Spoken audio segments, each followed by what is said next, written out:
사람들이 예수님을 만나면 이제 변화를 겪게 되는데요. 이제 가장 기본적으로 이제 세 가지 종류 변화를 받습니다. 첫 번째는 거듭나게 되는 거죠. 중생하게 됩니다. 그러면 구원을 받게 된 것이죠. 나중에 천국에 가게 되는 겁니다. 자, 두 번째는 이제 인격적으로 변화가 일어나요. 예수님의 모습을 닮아서 가게 되는 겁니다. 그러니까 말씀에 따라서 우리의 삶이 변화가 일어나게 됩니다. 이것을 신학적으로 두 글자로 성화되어 간다, 그렇게 말합니다. 그러니까 거룩하게 구원을 점점 이루어가는 그런 쪽으로 가게 된다라는 것이죠. 그런데 세 번째는 이제 사역적으로 하나님을 위해서 봉사하게 됩니다. 구원받은 자에게 사명이 있는 것이죠. 사명을 잘 감당하게 된다라는 것이죠. 그러니까 우리 교회의 온 성도들의 1차적인 사명은 하나님 나라 사역입니다. 그 첫 번째는 교회에 와서 예배를 통해 은혜를 받고, 그 은혜 받고 하나님의 능력을 받아서 교회 밖에 가서 이제 가정이나 직장이나 학교나 여기에 가서 사역을 하게 되는 것입니다. 이것이 우리 교회의 기본적인 사역이 됩니다. 오늘 본문에 따라서 바울의 경우를 이제 살펴보면은, 바울이 예수님 만나기 전과 또 예수님을 어떻게 만났으며 또한 예수님을 만난 후에는 어떤 변화가 일어났는지, 이것을 이제 오늘 말씀에서 이제 살펴보겠습니다. 사도행전 22장 3절에 보면은 바울이 예수님 만나기 전에 그 상황을 설명하고 있습니다. 나는 유대인으로 길리기아 다소에서 낳고 태어났다는 거죠. 그 길리기아 다소는 지금의 튀르키예, 터키 지역에 있습니다. 그 로마의 지배를 받고 있죠. 거기서 태어나면은 자동적으로 로마의 시민권이 주어지게 되는 겁니다. 그러면서 가말리엘의 문화에서 우리 조상들의 율법의 엄한 교훈을 받았고, 예루살렘에 와서 그 율법의 스승, 최고로 훌륭한 스승 밑에서 공부를 한 거예요. 그러니까 대학에 가서 공부하듯이 그런 교수님 밑에 공부하는 겁니다. 그러니까 훌륭한 학생으로 있었다라는 것이죠. 오늘 너희 모든 사람처럼 하나님께 대하여 열심히 있는 자라. 공부만 잘한 게 아니고 하나님께 열심을 내는 그런 사람이었다. 또 이제 소개하기를 빌립보서 3장 5절 6절을 보면요, 나는 8일 만에 할례를 받고, 이건 이제 종교적으로 얘기하는 거죠. 8일 만에 아브라함에게 주신 그 언약, 할례 언약에 따라 이제 할례를 자기도 받았다. 그 다음에 이스라엘 족속이요 베냐민 지파라. 이스라엘 백성 중에서도 베냐민 지파라. 베냐민 지파는 왕을 배출한 지파예요. 그러니까 이거 내놓을 만한 그런 이제 지파가 되죠. 전주 이씨, 그렇죠? 왕조죠. 그런 어떤 그 옛날에는 그런 걸 많이 강조했잖아요. 그러니까 그렇듯이 나는 왕을 배출한 지파인 베냐민 지파다라는 것이고요. 히브리인 중에 히브리인이요. 이건 무슨 뜻인 거 아니요? 진짜 정통 히브리인이다라는 거예요. 그러니까 이방인으로서 유대 민족이 된, 이스라엘 백성이 된 사람들도 있잖아요. 근데 자기는 조상 때부터 정통으로 히브리인, 유대인으로 살아왔다라는 것이에요. 그 다음에 율법으로는 바리새인이요. 그러니까 바리새파가 있는데, 그 이스라엘 나라에 여러 파들이 있어요. 그 중에 바리새파가 있는데, 바리새파는 율법 지키는데 열심 내는 그런 파예요. 그러니까 이걸 자랑스럽게 생각하는 거죠. 우리는 이렇게 말씀을 열심히 지킨다, 올바로 지키려고 애를 쓴다. 그것이 바로 바리새파가 되는 거예요. 또한 6절에는 열심으로는 교회를 박해하고, 이건 히브리인으로서, 유대교로서, 교인으로서 얘기하는 거예요.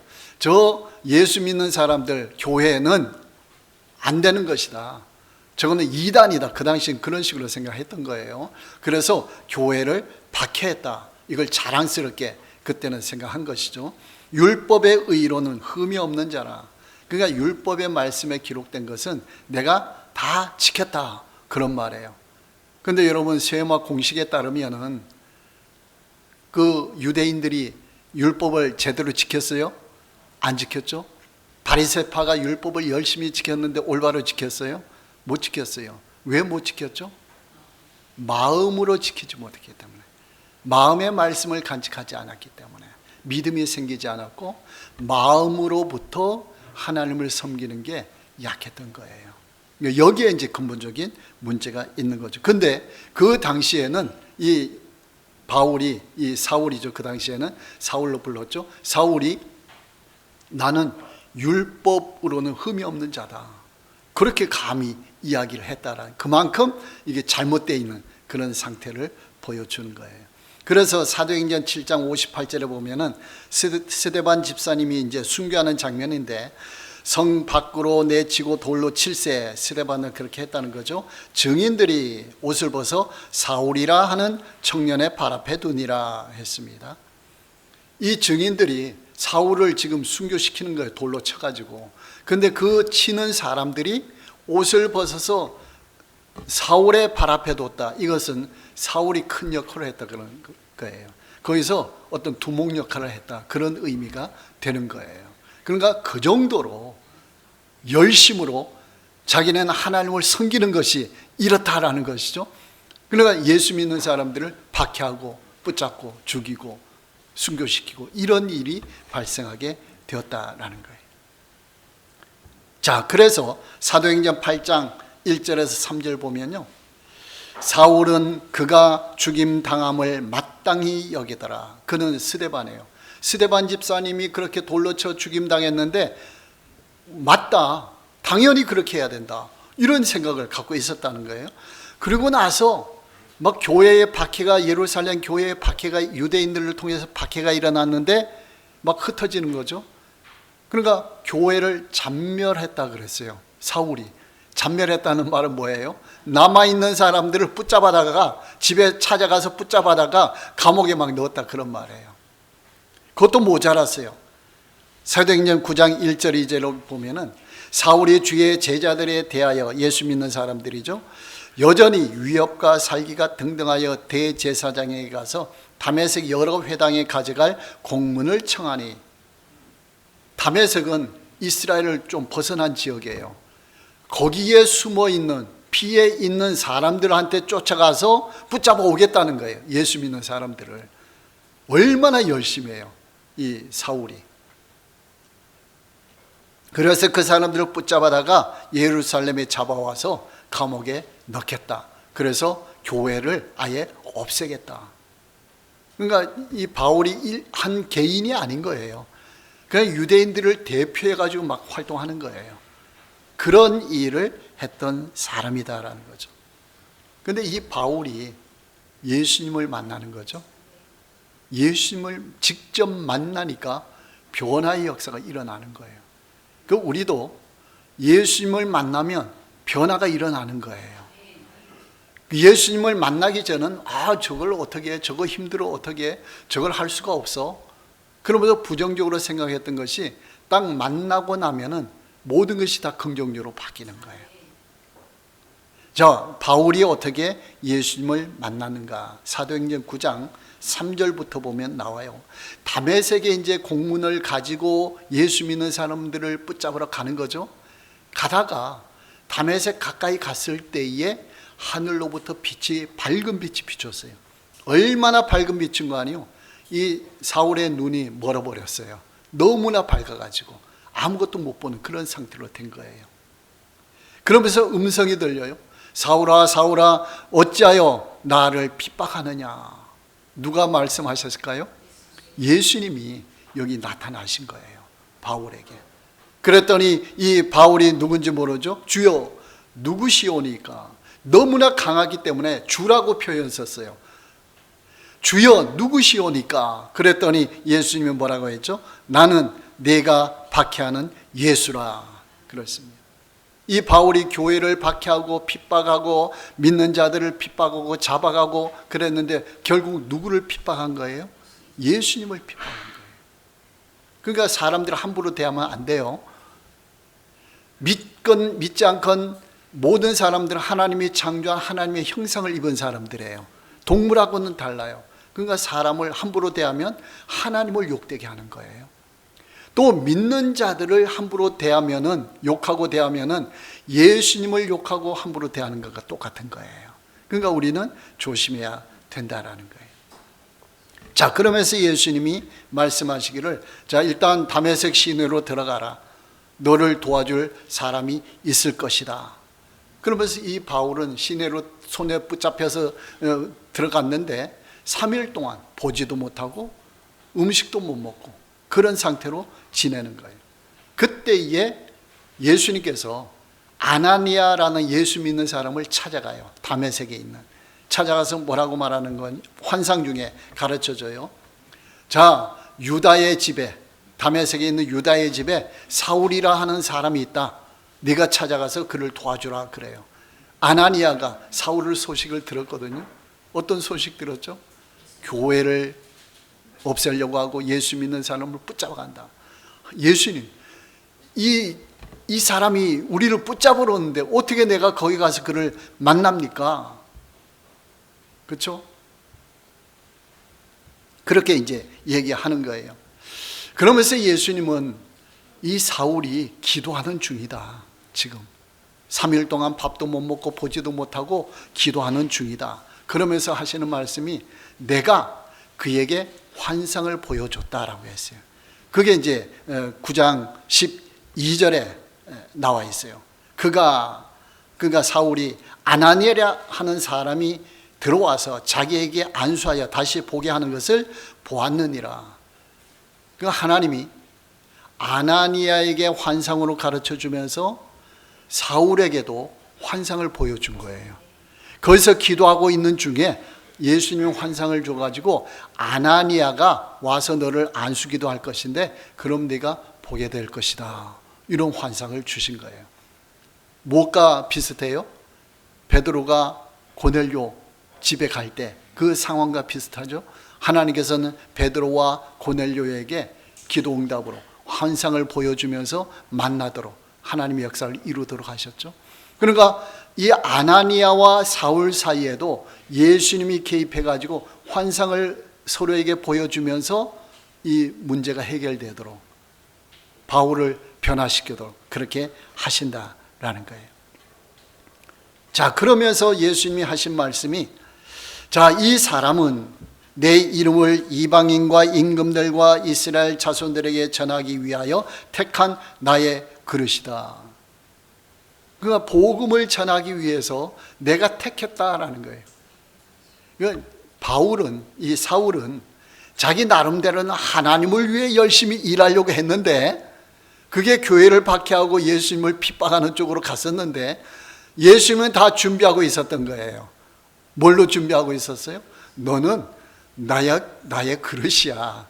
너는 나를 지금 핍박하지? 그래, 다메섹으로 한번 와봐. 내가 너를 한번 만나줄게. 만나주는데 이제는 이때부터는 네가 나를 전하는 사람, 복음 전하는 자로 만들어 줄 거야. 하나님, 예수님이 그런 준비를 하고 다메섹에 지금 기다리고 계시는 거예요. 하나님께서는 우리를 다 보고 계시는 거예요. 네가 이렇게, 그래, 좀 기다려봐. 요때는 내가 이렇게 해줄 거야. 그렇게 하시는 거예요. 우리는 그걸 잘 몰라요. 하나님께 기도하시기 바랍니다. 말씀을 보시기 바랍니다. 그러면 하나님이 깨우쳐 주시기도 하는 거예요. 때를 기다리고 봤더니 하나님이 이런 역사가 일어나더라. 이걸 그때 가서 이제 체험하게 되는 거죠. 근데 그 사이에는 답답한 거예요. 여러분, 교회 안 나오는 분들 있죠? 잘 믿지 않으려고 하는 분들 있죠? 하나님의 때가 있는 거예요. 질병을 치유해야 되잖아요. 하나님의 때가 있는 거예요. 우리 하나님을 믿고 기도하는 거예요. 하나님의 때에 하나님의 방법으로 역사를 일으켜 주시는 거예요. 누가 이 사울을 변화시켜서 하나님 복음 전하는 자로 삼아줄 줄 누가 감히 생각했겠어요? 아무도 생각 못했어요. 그러나 하나님은 계획 가운데 진행시켜 주고 계신다라는 거예요. 자, 아나니아가 사울을 찾아가 만났어요. 뭐라고 안수하면서 말하기를, 형제 사울아, 주 곧 내가 오는 길에서 나타나셨던 예수께서 나를 보내어 너로 다시 보게 하시고 성령으로 충만하게 하신다라고 선포를 해버렸어요. 안수기도 했어요. 그랬더니 즉시 눈이 밝아진 거예요. 보게 된 거예요. 성령으로 충만했더니 그 즉시 이 바울이 다메섹에 있는 사람들에게 복음을 막 전하는 거예요. 성령 충만하니까. 그 순간적으로 역사가 바뀌어버린 거예요. 자, 오순절 성령 강림 때 이 120명이 마가 다락방에 있었죠. 기도하러. 근데 원래 이 사람들은 120명은 어떻게 거기 오게 된 거예요? 피해 온 거예요. 도피해서. 막 이렇게 박해가 일어나니까 자기는 붙잡히면 죽을 것 같잖아요. 그러니까 도피해 있는 거, 숨어 있는 거예요. 그러면서 기도한 것이죠. 바울은 겁장이, 베드로는 겁장이었잖아요. 예수님 십자가 따라가다가 도망갔잖아요. 뿔뿔이 다 흩어졌잖아요. 근데 모여서 기도했죠. 오순절 성령 강림이 임했더니 어떤 역사가 일어났어요? 그 즉시 베드로가 일어나서 설교하는 거예요. 한 번 설교에 몇 명이 회개했어요? 3,000명이. 그런 역사가 일어나는 거예요. 겁장이 베드로가 바뀐 거예요. 그러니까 하나님께서 이 사울도 그대로 사용하신 거예요. 베드로를 변화시켜 주셨던 하나님께서 바울도 변화시켜 주신 거예요. 우리에게도 이러한 일이 일어날 줄로 믿습니다. 그러니까 우리는 점진적으로 변화가 일어나요. 일반적으로는. 그러나 하나님께서 특별하게 변화시켜 주실 때가 있어요. 점프하는 거죠. 막 계단을 단계를 뛰어 오르는 거죠. 그런 역사가 일어나요. 믿음이 약했던 자가 갑자기 믿음이 생기고, 예배 참석 안 했던 사람이 예배 참석 그냥 다 하게 되고, 질병이 갑자기 낫게 되고, 이런 역사들이 막 일어나는 거예요. 이런 역사를 체험하시기 바랍니다. 이런 말씀을 붙잡으면 역사가 일어나는 거예요. 혁이도 지금 아멘 했어요. 그렇게 될 줄로 믿습니다. 성령께서 역사하시면 모든 것이 다 가능한 거예요. 여러분, 인간적으로 실망하지 마시고 낭망하지 마시기 바랍니다. 하나님께 기다리고 때를 따라 기다리면서 기도하시기 바랍니다. 그 때에 하나님의 역사가 일어나게 된다라는 거예요. 자, 그렇게 다메섹에 복음을 전하다가 사도행전 9장 23절부터 보면요, 여러 날이 지남에 유대인들이 사울 죽이기를 공모하더니 그랬습니다. 여기 여러 날이 지남에라는 것은 3년이라는 기간이에요. 3년. 왜 3년인 거 아니에요? 이 사울이 이제 변화됐잖아요. 변화되고 나서 그 다메섹에 복음을 전하다가 어디로 갔는 거 아니에요? 아라비아 광야로 갔어요. 다른 신앙 고백에 보면 그게 나와요. 아라비아로 광야로 가서 3년을 지냈어요. 그래서 복음도 전하고 하나님을 더욱더 적극적으로 만나고 은혜도 체험하고, 그러니까 광야 신학교 3년을 보낸 거예요. 그리고 다메섹으로 다시 돌아왔어요. 그게 23절이에요. 여러 날이 지남에, 더 정확하게 말하면은 3년 동안 아라비아 광야로 다녀와서 그런 의미가 되는 거예요. 그러니까 또 복음을 전하니까 유대인들이 사울 죽이기를 공모하는 거예요. 사울을 제거해야겠다. 전에는 어땠어요? 사울이 예수 믿는 사람들을 제거하려고 했죠. 이제는 바뀐 거예요. 자기가 예수 믿으니까 유대인들이 자기를 제거하려고 지금 시도하는 거예요.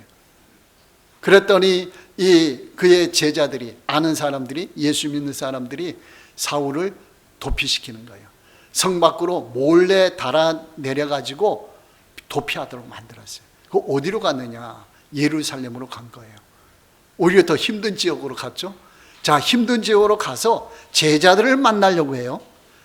그랬더니 제자들이 안 만나주는 거예요. 왜? 사울이 겁나니까. 옛날에 교회를 박해하고 자기네를 다 붙잡아가고 막 그랬잖아요. 근데 3년 후에 돌아와서 예수 믿는다고 그러고 예수 믿으라고 그러니까, 아니 저거 가짜 아니야? 일부러 그러는 거 아니야? 뭐 그러면서 사울을 안 만나주는 거예요. 그때 누가 나섰는가 하니 바나바가 나선 거예요. 바나바가 그 소식을, 사울이 변화된 소식을 다 듣고 제자들에게 이야기해 주는 거예요.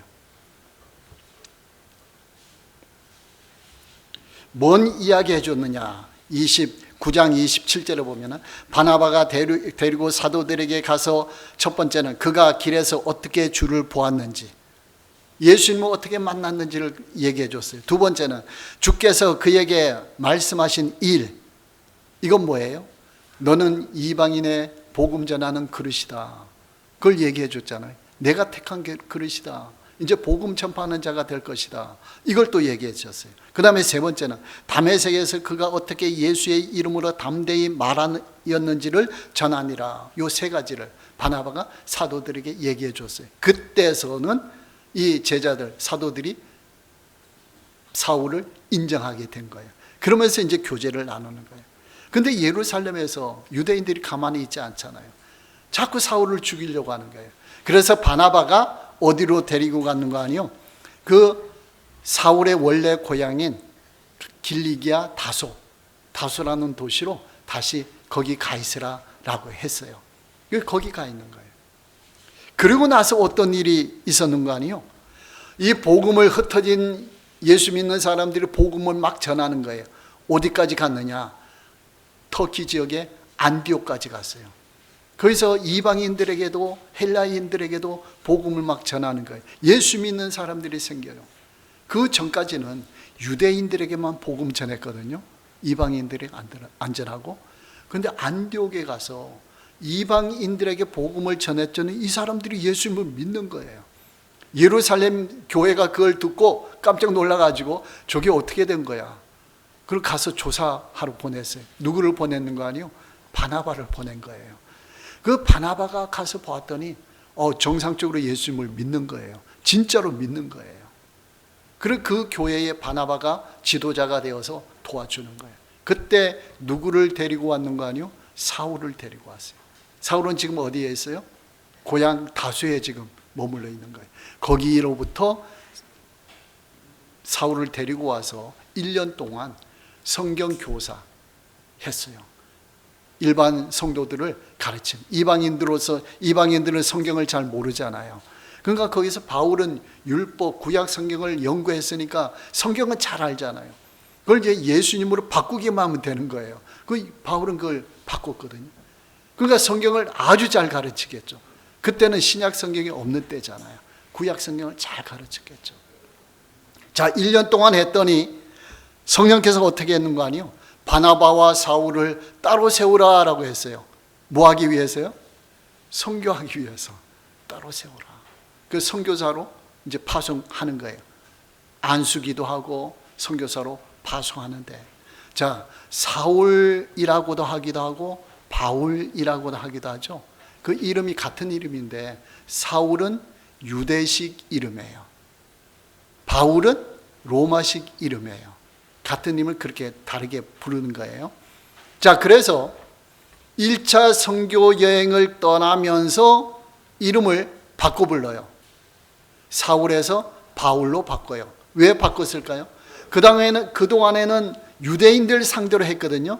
그러니까 사울이라고 명칭했어요. 이제는 누구를 상대로 해요? 이방인들 상대하거든요. 로마 지역 그 속국에. 그러니까 바울로 바꾼 거예요. 그 내용이 어디 나오는 거 아니요? 사도행전 13장 9절에 나와요. 바울이라고 하는 사울이 성령이 충만하여 그를 주목하고 라고 했죠. 여기 사울과 바울이 나오면서 그 다음 구절부터는 사울이 아니고 바울로 바뀌는 거예요. 이제 바울로 되는 거예요. 이걸 가지고 이제 사람들은 흔히 사울이 변해서 바울로 변했다 이렇게 이제 표현을 하는데, 이제 사울이라고 하면은 과거의 삶, 바울이라고 하면은 새로운 삶, 이걸 이제 통칭해서 그런 식으로 말하기도 하는 거예요. 자, 변화받은 바울이 영적으로 어떤 식으로 변화받았는가 하니 빌립보서 3장 7절부터 보면요, 무엇이든지 내게 유익하던 것을 내가 그리스도를 위하여 다 해로 여길 뿐더러 또한 모든 것을 해로 여김은 내 주 그리스도 예수를 아는 지식이 가장 고상하기 때문이라. 내가 그를 위하여 모든 것을 잃어버리고 배설물로 여김은 그리스도를 얻고 그 안에서 발견되려 함이니라고 했어요. 예수님을 만나니까 이런 놀라운 변화가 일어난 거예요. 그러니까 예수님을 제대로 만나야 돼요. 올바로 만나야 돼요. 어떤 사람은 조금 만나고 어떤 사람은 많이 만나죠. 그 만나는 정도에 따라서 예수님이 바뀌는 거예요. 바울처럼 예수님을 만나면 100% 예수예요. 다른 건 아무 소용이 없어요. 바울은 결혼도 하지 않았어요. 그러니까 오로지 예수님, 100% 예수님이었어요. 자, 1% 예수님 만난 사람은 어떻게 될까요? 1%만 예수님이고 99%는 자기예요. 다른 생각 많이 하는 거죠. 50% 만난 사람은 어떻게 될까요? 50%는 예수님이고 나머지 50%는 자기를 중심이에요. 우리가 가면 갈수록 점진적으로 예수님을 더 알아가고 만나가야 돼요. 그럴수록 예수님이 귀한 거예요. 예수님이 귀한. 예수님 없이는 못 산다. 예수님이 최고다. 이렇게 되는 거예요. 제가 청년 시절에 체험을 하고 나니까 예수님 만나고 예수님 사랑을 체험하니까 어떤 생각이 드는 거 아니에요? 길거리에 이제 연인들 뭐 속삭이면서 다니잖아요. 사랑한다고 막 그러잖아요. 그런데 어떤 생각이 드는 거 아니에요? 저걸 뭘 사랑이라고 그래. 좋았다가 헤어지고 좋았다가 싫어하고 그게 뭐 사랑이야. 예수님 사랑을 딱 체험했더니 인간적인 사랑이 너무나 시시한 거예요. 여러분 이런 사랑을 체험하시기 바랍니다. 하나님 사랑이 최고예요. 이 변하지 않는 사랑, 하나님 사랑. 여러분 인간적인 사랑에 얽매여 가지고 하나님 사랑 버리고 그러면 이거는 거꾸로 된 거예요. 하나님이 중심이 딱 잡혀야 돼요. 그러면 하나님이 다 해결해 주셔요. 저는 결혼 기도도 하지 않았어요. 그냥 하나님 위해서 살아가는 거예요. 그냥 하나님이 알아서 결혼시켜 주시는 거예요. 난 가장 적당한 사람 결혼한 줄로 믿습니다. 하나님이 다 해주셔요. 하나님이 최고로 보시기 바랍니다.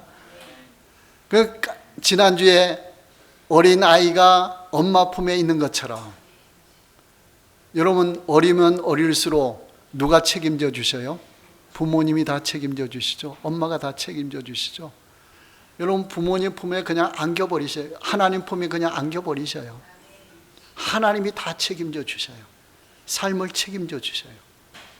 하나님이 내 평생의 삶을 책임져 주리라. 전 그런 음성도 들었어요. 왜? 하나님을 위해 살아가니까 그런 하나님이 또 역사해 주시는 거예요. 여러분 이 바울의 단계로 들어가시기 바랍니다. 예수님 믿는 것이 너무나 좋아요. 너무나 고상해. 다른 거 아무것도 필요 없어. 그 정도 되면은 누가 책임져 주셔요? 하나님이 100% 책임져 주시는 거예요. 그러면서 바울은 뭐라고 했는 거 아니요? 10절에 내가 그리스도와 그의 부활의 권능과 그의 고난의 참여함을 알고자 하여 그의 죽으심을 본받아 어떻게 해서든지 죽은 자 가운데서 부활에 이르려 하노니. 너무나 예수님을 사랑하니까 예수님 고난도 좋은 거예요. 여러분 인간적으로 사랑해도 그 사랑하는 사람이 고난 당하는 건 내가 당하고 싶잖아요. 자녀들이 어려움 당하는 거 부모로서 내가 그냥 어려움 당했으면 하잖아요. 그렇듯이 하나님과 우리 사이가 그런 사이가 된다니까요. 사랑이 깊어지면 예수님은 나를 위해 십자가 죽으셨는데 내가 이까지 고난 당하지 못하랴 기꺼이 그냥 하는 거예요. 바울은 뭐예요? 나는 죽으심도 본받는다. 순교당해도 나는 끄떡없다 그런 말이에요. 그 예수님과 우리 사이는 목숨을 주고받는 사이예요. 마음과 뜻과 힘을 다하여. 그 다음에 뭘 다해서요? 목숨을 다하여.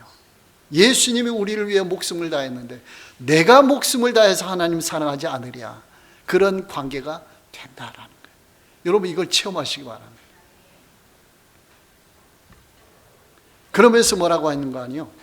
내가 이미 얻었다 함도 아니요 온전히 이루었다 함도 아니라 오직 내가 그리스도 예수께 잡힌 바 된 그것을 잡으려고 달려가노라. 이건 빌립보서에 나온 얘기예요. 그럼 빌립보서는 언제 기록했느냐? 3차 전도여행 다 마치고 로마에 가서 그 감옥에 있을 때 기록한 것이거든요. 바울은 이룰 거 다 이룬 거예요. 주를 위해서 그냥 헌신한 거예요. 3차 전도여행 하면서. 그런데도 지금 뭐라고 그래요? 내가 이미 얻었다 함도 아니요 온전히 이루었다 함도 아니라 내가 예수께 잡힌 것 붙잡으려고 쫓아가느라 아직도. 그럼 나중에 바울이 어떻게 했어요? 로마 감옥에서 풀려났거든요. 그러면 웬만하면 됐다 쉬어야지, 주를 위해서 나는 이만큼 헌신해서 그럴 거 아니에요. 그런데 이 바울은 4차 선교여행 가는 거예요. 4차 선교여행 도중에 붙잡혀요. 로마 황제에게 붙잡혀서 순교당하는 거예요. 이런 관계가 된다라는 거예요. 전 여러분이 다 순교하라 그런 의미는 아니에요. 내가 예수님을 사랑하고 예수님의 은혜를 받고 나면 이런 관계가 된다라는 거예요. 세상이 줄 수 없는 관계예요. 세상의 어떤 사람과도 관계 맺을 수 없는 것이 우리가 체험되는 거예요. 전능하신 하나님과 우리가 관계 맺는 거예요. 이것이 이 땅에 줄 수 없는, 이 세상에서는 발견할 수 없는 놀라운 보화를 우리는 깨닫게 되는 거예요.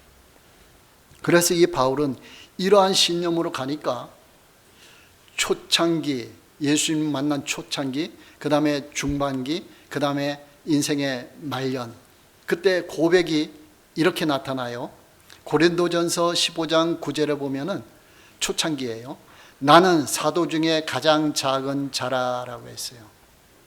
자기를 고백해요. 겸손을 말이죠. 자기가 그렇게 큰 일을 하고 능력 있고 많이 배우고, 베드로나 이런 제자들은 못 배웠잖아요. 어부 출신이잖아요. 근데 바울은 뭐예요? 최고 학문 한 사람이에요. 교만할 수도 있어요. 다른 사도들은 배우지도 못해서 이렇게 무시할 수도 있는 거예요.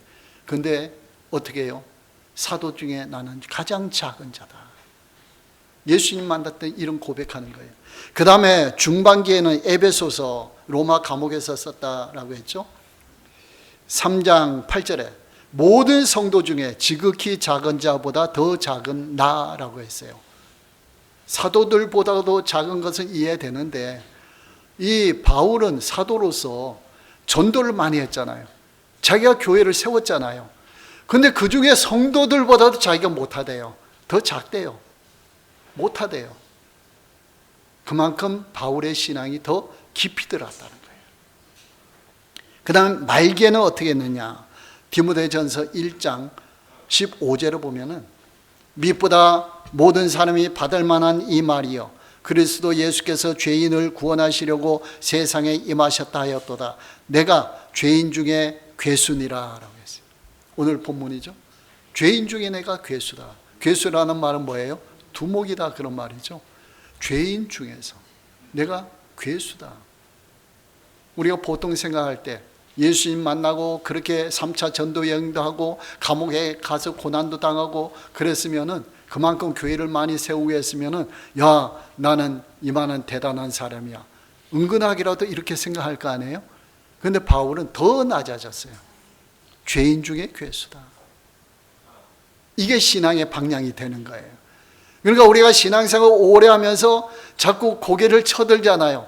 자꾸 교만하고 자랑하고 싶고 막 그게 되잖아요. 그러면 신앙을 거꾸로 하고 있다는 증거예요. 내가 일을 아무리 많이 하고 있다 할지라도 하나님께서 보실 때는 그건 교만한 거예요. 많이 하고도 어떻게 해요? 죽도록 충성하고도 나는 무익한 종입니다. 예수님 그랬죠. 비유해서. 나는 무익한 종입니다. 이게 이제 정상이 된다라는 거예요. 여러분 이런 신앙으로 들어가시기 바랍니다.